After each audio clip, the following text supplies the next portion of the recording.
Kita masuk ke materi masyarakat multikultural. Apa itu masyarakat multikultural?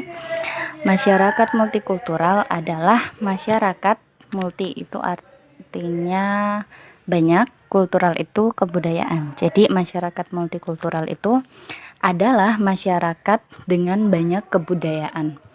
Atau ada istilah lain itu masyarakat majemuk, ada istilah masyarakat yang heterogen, ada istilah masyarakat yang plural. Itu maknanya tetap sama, jadi menunjuk kepada masyarakat yang terdiri atas berbagai macam kebudayaan. Nah, apa sih yang melatar belakangi keberagaman kebudayaan ini? Banyak hal misal kita lihat di Indonesia ya, yang melatar belakangi keberagaman ini apa sih? Yang pertama adalah kondisi geografis Indonesia. Ya, Indonesia itu kan negara kepulauan. Kalau dia negara kepulauan, masing-masing daerah interaksinya pasti akan berbeda. Kalau interaksinya berbeda, maka akan memunculkan kebudayaan yang berbeda, sehingga itu menyebabkan keberagaman. Jadi karena ada negara kepulauan, atau bahkan mungkin sekalipun dia nggak beda pulau, kalau dia aksesnya jalan itu kurang, kan interaksi antar daerah juga kurang, sehingga hasil kebudayaan juga akan berbeda-beda. Kemudian adanya pengaruh budaya. Kita tahu dari zaman dulu itu kan Indonesia sering jadi tempat transit ya. Indonesia yang terletak di antara dua samudra dan dua benua itu pelayarannya itu ramai. Jadi ditransit sama bangsa-bangsa dari luar, sehingga ini juga menambah keragaman gitu. Ada muncul etnis Tionghoa, etnis Arab, etnis Cina, dan lain sebagainya.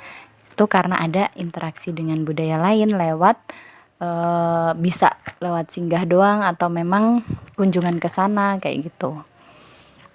Kemudian kondisi iklim ini bagaimana penyesuaian masyarakat dengan iklim setempat kayak gitu. Hal ini pasti akan mempengaruhi hasil kebudayaannya, ya kan? Oke, nah sebelum lebih jauh, apa sih kebudayaan itu? Kebudayaan itu ya hasil dari aktivitas manusia kayak gitu. Jadi ketika manusia itu beraktivitas, itu akan memunculkan sebuah budaya gitu. Kemudian apa aja sih unsur kebudayaan? Nah, ini tugas buat kalian ya.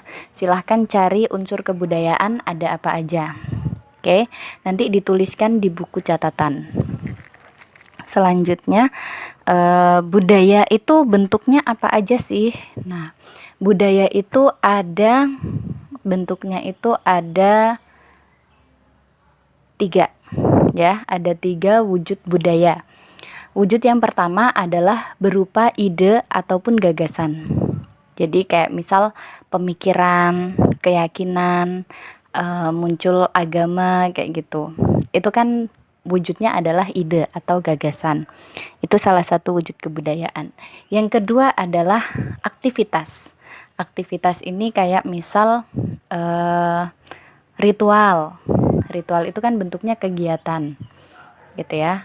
Itu aktivitas. Kemudian yang ketiga itu adalah benda.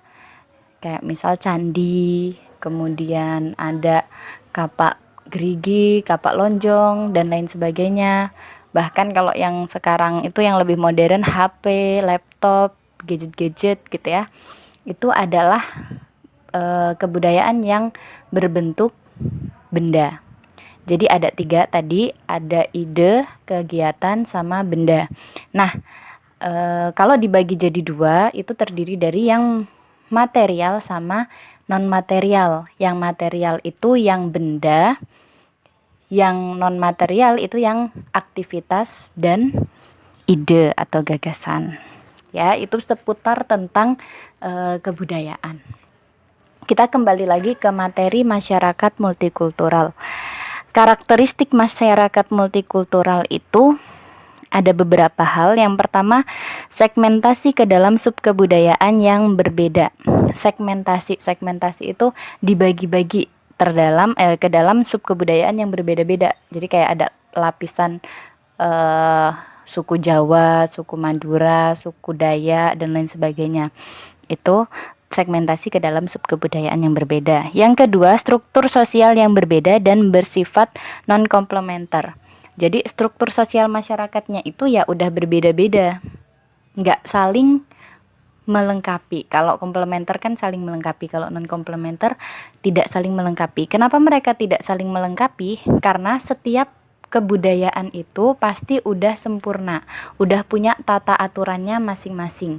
Saya misalkan tradisi Jawa itu udah sempurna gitu, dari awal sampai akhir itu udah ada tata caranya, nggak perlu mengembangkan konsensus dengan budaya Manado atau budaya Papua kayak gitu.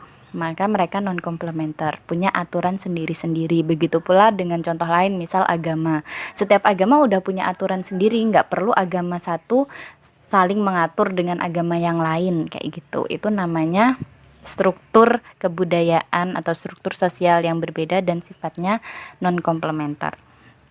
Kemudian yang ketiga tadi, kurang mengembangkan konsensus.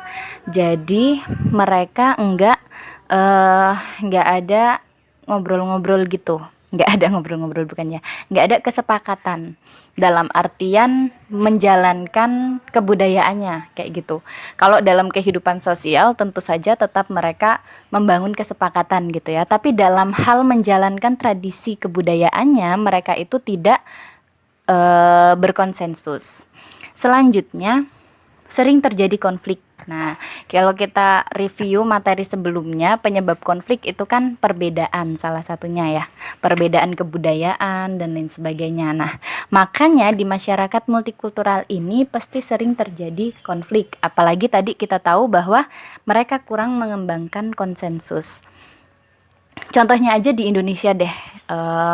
Kita itu sering banget terjadi konflik yang disebabkan karena sikap etnosentris, primordial dan lain sebagainya gitu ya. Karena memang ya itu karakteristik masyarakat multikultural kayak gitu. Tetapi bukan berarti ini nggak bisa dicegah ya. Tetap bisa dicegah dengan meningkatkan rasa toleransi. Kemudian yang kelima, integrasi terjadi di atas paksaan. Jadi kalau kita melihat Indonesia, itu masyarakatnya bersatu apa karena apa sih, ada nilai yang sama atau punya fungsi yang sama atau memang paksaan kayak gitu. Kalau kita lihat sejarahnya itu kan yang jadi wilayah Indonesia itu kan yang jadi wilayah Indonesia itu adalah bekas jajahan kolonial kayak gitu. Artinya mereka itu terpaksa masuk ke Indonesia karena masuk ke daerah yang bekas jajahan kolonial. Yang nggak semua memang, tapi mungkin ada beberapa yang ya sebenarnya nggak pengen gabung sama Indonesia kayak gitu. Itu contoh aja. Yang keenam, adanya dominasi. Apa itu dominasi? Dominasi itu adalah penguasaan satu terhadap penguasaan yang lainnya. Selanjutnya adalah kategori masyarakat multikultural. Ini ada beberapa kategori masyarakat multikultural menurut J.S. Furnival, ada 4. Yang pertama adalah majemuk dengan kompetisi seimbang, yaitu kalau kompetisi seimbang artinya kekuatan masing-masing kelompok budaya di dalam itu saling imbang, jadi sama kuat gitu ya. Yang kedua, masyarakat majemuk mayoritas dominan, artinya di dalam masyarakat tersebut yang budayanya mayoritas itu yang menguasai terkait kebijakannya, terkait aturan-aturannya dan lain sebagainya gitu ya. Kemudian yang ketiga, masyarakat majemuk dengan minoritas dominan. Kalau tadi yang menguasai itu yang mayoritas, kalau yang ini yang menguasai itu yang minoritas. Yang keempat, masyarakat majemuk dengan fragmentasi. Kategori ini adalah masyarakat majemuk yang kelompoknya itu kecil-kecil. Ya, jadi mereka itu nggak punya kekuatan sehingga ya udah terbentuk kelompok-kelompok yang kecil. Kayak misal di Pare ya, di Pare itu kan banyak dari luar daerah, tapi jumlah mereka itu juga nggak banyak. Jadi kalau dilihat pendatangnya itu ya masuknya masyarakat majemuk dengan fragmentasi karena kelompoknya kecil-kecil dan tidak saling mendominasi. Itu adalah kategori masyarakat multikultural. Nah, di sini ada beberapa pengelompokan masyarakat ya, di subbab berikutnya ada beberapa pengelompokan masyarakat. Dilihat dari sikap pergaulannya dengan masyarakat lain, itu ada dua tipe masyarakat. Ada masyarakat yang eksklusif dan masyarakat yang inklusif. Teman-teman mungkin udah pada tahu ya bedanya eksklusif sama inklusif itu apa. Tapi kita ulas lagi. Eksklusif itu adalah masyarakat yang membatasi interaksinya dengan masyarakat luar kelompoknya. Jadi terbatas. Kayak misal sosialita gitu ya. Buat orang-orang yang bukan orang kaya nggak boleh masuk ke sana. Artinya interaksinya eksklusif aja buat orang-orang kaya aja. Orang miskin nggak boleh ikutan kayak gitu. Tapi kalau inklusif itu kebalikannya. Mereka akan membaur. Jadi nggak ada batasan orang kaya, orang miskin, orang berpendidikan, nggak berpendidikan, mereka membaur satu sama lain. Itu namanya inklusif. Ingat ya, inklusif bukan inklusi, karena kalau nanti teman-teman dengar istilah inklusi itu ada istilah yang memiliki arti yang berbeda. Kayak pendidikan inklusi, itu berarti pendidikan untuk teman-teman yang memiliki kebutuhan khusus. Tapi kalau masyarakat yang membaur itu masyarakat yang inklusif gitu. Kemudian yang kedua, tipe masyarakat berdasarkan sikapnya terhadap perubahan. Jadi ketika ada perubahan, masyarakat ini menerima atau menolak sih kayak gitu. Ada dua, konservatif dan modern. Konservatif itu adalah masyarakat yang menolak perubahan, tidak mau menerima perubahan. Kenapa disebutnya konservatif? Kalau teman-teman mengingat kayak konservasi alam itu kan tujuannya buat melindungi alam ya, kayak cagar alam gitu. Atau Suaka Marga Satwa itu kan buat konservasi binatang-binatang langka gitu ya. Nah, kalau masyarakat yang konservatif ini sebenarnya masyarakat yang ingin menjaga kebudayaannya agar tetap lestari gitu. Kayak contohnya di masyarakat Baduy ya, suku Baduy itu kan mereka nggak mau menerima unsur kebudayaan baru itu karena mereka ingin menjaga kearifan lokal di sana kayak gitu. Dan mereka punya keyakinan bahwa pembaharuan itu akan merusak keseimbangan kehidupan mereka. Dan lagi apa ya? Ya mereka curiga aja, banyak curiga terhadap hal baru. Jadi itu salah satu penyebab kenapa masyarakat memilih untuk konservatif gitu ya. Ada 3 tadi. Selanjutnya masyarakat modern. Kalau masyarakat modern berarti kan masyarakat yang menerima adanya perubahan. Contohnya adalah masyarakat industri. Kalau masyarakat industri itu kan pengennya yang praktis, yang efisien, yang lebih mudah dan lain sebagainya. Selanjutnya tipe masyarakat berdasarkan laju perubahan ya. Berdasarkan laju perubahan ada yang tradisional, ada yang modern. Jadi kalau laju perubahan pasti dia menerima perubahan. Sekalipun ada yang cepat, ada yang lambat. Kalau masyarakat tradisional itu laju penerimaan perubahannya itu adalah lambat kayak gitu. Tapi kalau masyarakat modern cepat. Ini tentu sangat dipengaruhi dengan perkembangan ilmu pengetahuan dan teknologi gitu ya.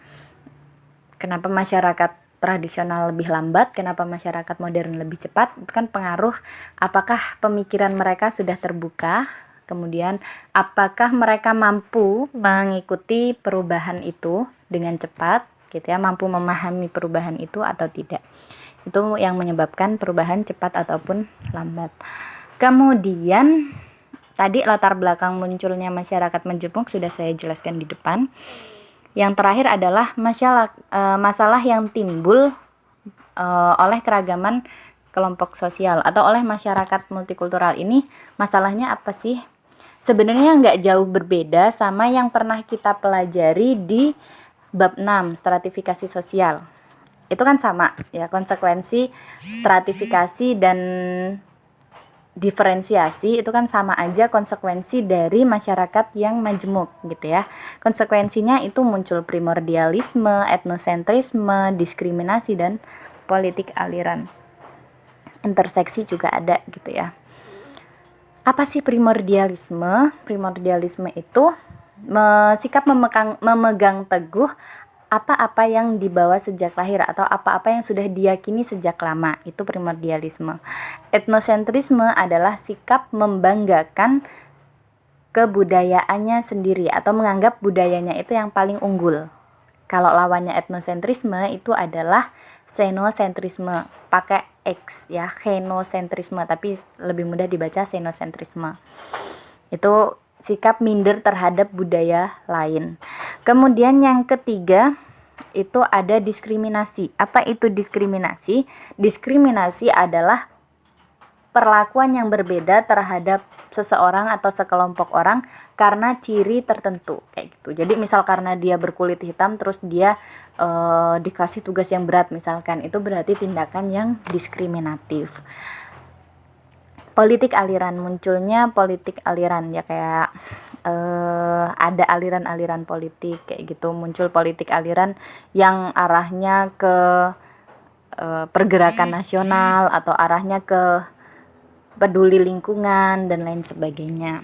Oke, itu adalah materi masyarakat multikultural. Kalau teman-teman masih kurang penjelasannya silahkan ditanyakan langsung diskusi di sini. Terima kasih.